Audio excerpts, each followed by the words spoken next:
Well,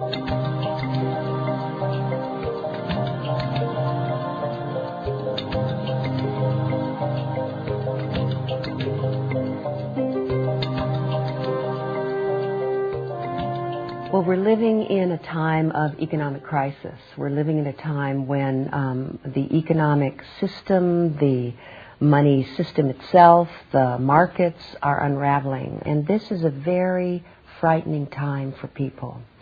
At the same time, if we can recognize that what is unraveling is that which has no viability, what is unraveling is that which is not sustainable, practices, ways of being with money, markets that are not based in true value any longer are starting to fall apart. If we can see that what's happening is a truing, is a recalibration, it helps us see how to deal with it on a personal basis. It doesn't mean it's not going to be painful. It doesn't mean that there's not suffering. It doesn't mean that we shouldn't be paying close attention to how we use money.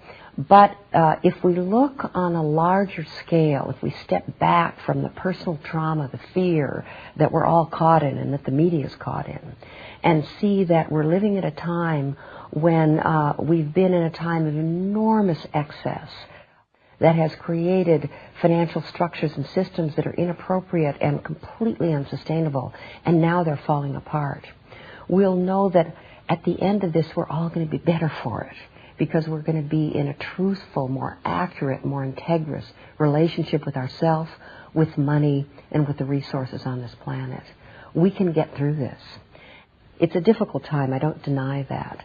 But it can also be a beautiful time, because we can move towards thrift rather than accumulation.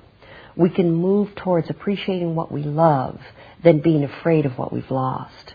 We can focus our attention and intention not on what we're losing, but on what we already have that's so valuable and nourishing to us. And we can stop clamoring for more of what we don't really need and take care of what we have.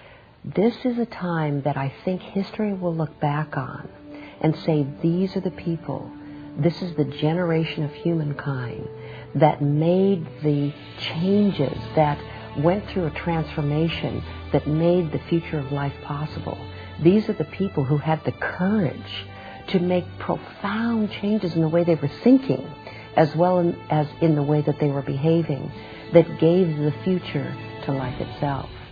So I'm privileged to be living at this time. I'm excited about being the generation that goes through this courageous period. It's a gift. It's a blessing.